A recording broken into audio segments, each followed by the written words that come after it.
ओम देवानांच ऋषीणांच गुरुकांचन सन्निभं बुद्धिभूतं त्रिलोकेशं तन्नमामि बृहस्पतिम। देवगुरु बृहस्पति को प्रणाम वंदन। कुंभ राशि वालों के लिए देवगुरु बृहस्पति जो मिथुन राशि में जा रहा है 14 मई 2025 को, यह गोचर काल कैसा रहेगा। देवगुरु बृहस्पति शुभ ग्रह माना गया है। जहाँ बैठते हैं वहाँ स्थान की हानि भी करते हैं और दृष्टि उनकी शुभ और श्रेष्ठ होती है, अमृत फल को देने वाली होती है। तो देवगुरु बृहस्पति 14 मई 2025 को मिथुन राशि में आएंगे, वृषभ राशि को छोड़कर।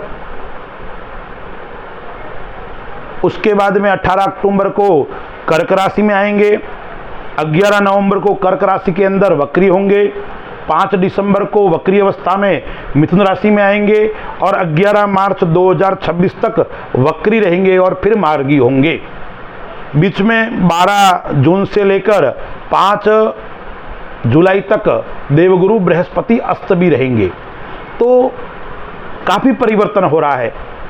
तो कुंभ राशि वालों के लिए क्या स्थिति रहेगी। दूसरे घर का मालिक और 11वें घर का मालिक 5वें घर के अंदर गोचर कर रहा है। गुरु की 3 दृष्टि होती है, भाग्य स्थान पे देखेगा, आय स्थान पे देखेगा और लग्न के ऊपर दृष्टि डाल रहा है।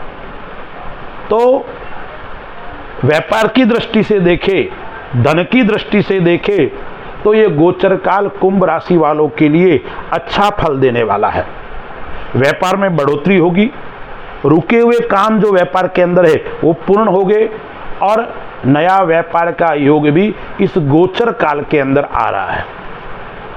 उसके अंदर भी जब 18 अक्टूबर को उच्च की कर्क राशि में आएगा, गुरु की दृष्टि 10वें स्थान पर होगी, तो 18 अक्टूबर से और धन की प्राप्ति होने वाली है और सफलता, यानी चारों ओर से कुंभ राशि वालों को सफलता की प्राप्ति कराने वाला यह कर्क राशि का गोचर काल रहेगा। मिथुन राशि का गोचर काल भी शुभ रहेगा, लेकिन उससे भी अच्छा कौन सा, कर्क राशि का, यानी चारों ओर से सफलता को प्राप्त कराने वाला रहेगा। लेकिन एक बात उसके अंदर थोड़ी ध्यान रखना है, विदेश संबंधी आप काम करते हो तो थोड़ी सावधानी पूर्वक करना पड़ेगा। अन्य सभी कामों में आपको श्रेष्ठ और शुभ फल की प्राप्ति कराने वाला रहेगा। यानी कुंभ राशि वालों के लिए व्यापार की दृष्टि से यह गोचर काल अच्छा और श्रेष्ठ फल देने वाला है। यात्राएं अच्छी रहेगी, सामाजिक यात्रा भी होगी, धार्मिक यात्रा भी होगी और व्यापार की दृष्टि से भी यात्रा का योग इस गोचर काल के अंदर रहेगा। यानी यात्रा से आपको लाभ और मान सम्मान की प्राप्ति होने वाली है। मान सम्मान बढ़ेगा परिवार में, समाज में, राजनीति में। यदि आप राजनीति करते हो तो भी आपके लिए यह गोचर काल अच्छा और शुभ श्रेष्ठ फल देने वाला रहेगा। आध्यात्मिक क्षेत्र में आपकी रुचि बढ़ेगी, आप साधना की ओर अग्रसर रहेंगे, अच्छे अच्छे आध्यात्मिक कार्य में आप सहभागी बनेंगे और खर्च भी होगा तो आध्यात्मिक क्षेत्र में आपका खर्च होगा। गुरु 5वें घर के अंदर बैठा हुआ है, स्थान हानि करता है, मिथुन राशि के अंदर है, तो विद्यार्थियों के लिए थोड़ा समय कष्टदायक रहेगा। क्या हो सकता है, विद्या अच्छी रहेगी लेकिन जब आपकी परीक्षा होगी उस समय आपका स्वास्थ्य गड़बड़ हो सकता है। आपके कोई ट्रेनिंग होगी उस समय आपकी स्वास्थ्य के अंदर गड़बड़ हो सकता है, शरीर नरम गरम रह सकता है। यानी काम के वक्त, परीक्षा के वक्त आपका शरीर आपका साथ न दे, उसके समय आपने जो परिश्रम किया है उस परिश्रम का फल आपको अच्छा नहीं मिले, यह थोड़ा समस्या आपको उत्पन्न कर सकता है। इसलिए आपको विशेष ध्यान रखना है। स्वास्थ्य की दृष्टि से आपको विशेष विद्यार्थियों को चिंता करनी है। जब आपका परीक्षा का काल हो, इंटरव्यू का काल हो, एग्जाम का काल हो, उस समय आपको अपने स्वास्थ्य के प्रति लापरवाही नहीं बरतनी है, अन्यथा बना हुआ काम बिगड़ सकता है, आपकी मेहनत के ऊपर पानी फिर सकता है। आपकी विद्या अच्छी है, आपकी मेहनत अच्छी है, लेकिन अंत समय में कहीं न कहीं आपको समस्या का सामना करना पड़ सकता है। इसलिए विद्यार्थियों के लिए यह उत्तम गोचर काल नहीं रहेगा। कुंभ राशि वाले जो जातक है, वो जातकों को कर्क राशि के अंदर जब गुरु 18 अक्टूबर को आएगा, उस समय आपके शत्रु आपको परेशान कर सकते हैं। शत्रु से उस समय आपको बच के रहना है और सावधानी भी आपको रखनी है। संतान की दृष्टि से देखें तो संतान की दृष्टि से यह मध्यम फल देने वाला है। संतान पक्ष से आप चिंतित रहेंगे, संतान पक्ष से आप परेशान रहेंगे, संतान आपका कहना नहीं मानेगी। इस प्रकार की समस्याएं बार बार आपके जीवन के अंदर इस गोचर काल के अंदर उत्पन्न होगी। इसलिए संतान के साथ में आपको किस प्रकार से व्यवहार करना है, वो सोच समझकर आपको निर्णय लेना पड़ेगा।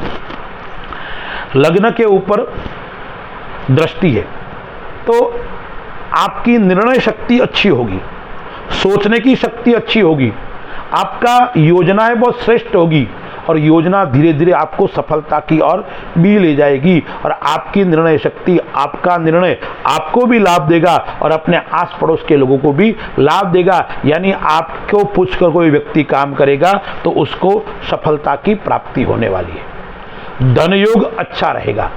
यदि आप इस गोचर काल के अंदर सोना खरीदते हो, चांदी खरीदते हो, तो आपको लाभ होगा।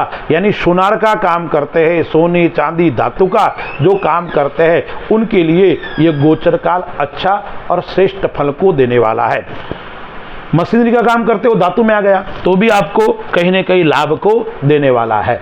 धन योग अच्छा रहेगा, धन की प्राप्ति होने वाली है, धन का आवागमन अच्छा रहेगा। रुका हुआ धन है उसकी प्राप्ति होगी। धन किसी को दिया है वो भी वापस आने का योग बन रहा है। आपको लगता है किसी को उधार धन दिया है वो नहीं आ रहा है, तो उसके आने का योग भी आपको रहेगा। अब जो है वो परिवार की दृष्टि से, माता पिता की दृष्टि से, तो माता पिता की दृष्टि से ठीक ठीक रहेगा। न ज़्यादा लाभ है न ज़्यादा हानि है माता, लेकिन पिता पक्ष से आपको लाभ होने वाला है। कब होने वाला है?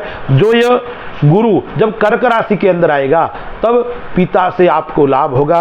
पैतृक संपत्ति का योग आएगा। पैतृक संपत्ति का वो विवाद चल रहा है वो भी समाप्त होने का योग आएगा। लेकिन वो 18 अक्टूबर से ज़्यादा 5 दिसंबर के बीच में ज़्यादा रहता है। उस समय आप अपनी योजना से काम करोगे तो पैतृक संबंधी कोई विवाद चल रहा है वो विवाद समाप्त भी हो सकता है।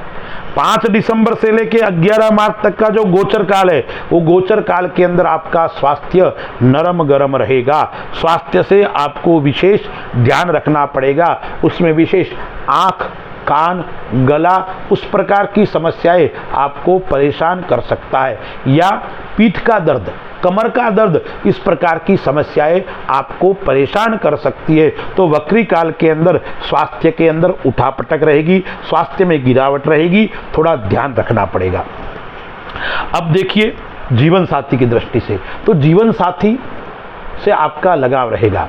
आपके विवाह का योग भी उस गोचर काल के अंदर बन रहा है। आपका विवाह नहीं हो रहा है तो विवाह का योग बन रहा है। घर के अंदर नए व्यक्ति का आगमन का योग बन रहा है, यानी संतान भी हो सकती है और विवाह भी हो सकता है। नए व्यक्ति के आगमन का योग रहेगा। जीवन साथी से अच्छा रहेगा, प्रेम भी रहेगा, अपनत्व रहेगा। ससुराल पक्ष से थोड़े आप कमजोर रहेंगे। ससुराल पक्ष से आपका विवाद बढ़ सकता है, इसलिए आपको थोड़ा चिंता जरूर रहेगी, लेकिन आपको दूरी बना के रहोगे उसमें ही आपको लाभ और आपको फायदा है। कुछ सावधानी आपको बरतनी पड़ेगी इस गोचर काल के अंदर।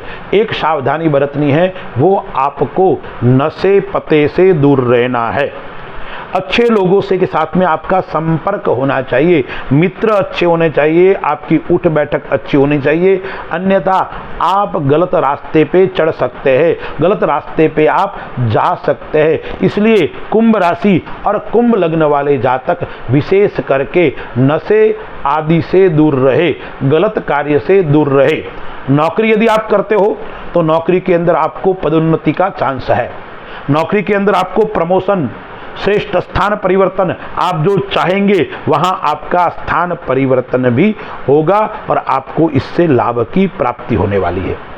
सामाजिक क्षेत्र में यदि कुंभ राशि वाले काम करते हैं तो सामाजिक क्षेत्र के अंदर मिश्रित ठीक ठीक फल देने वाला है, कभी नुकसान भी हो सकता है, कभी लाभ भी हो सकता है। सामाजिक क्षेत्र के अंदर इतनी सफलता मिलने वाली नहीं है, मान सम्मान मध्यम प्राप्त होगा।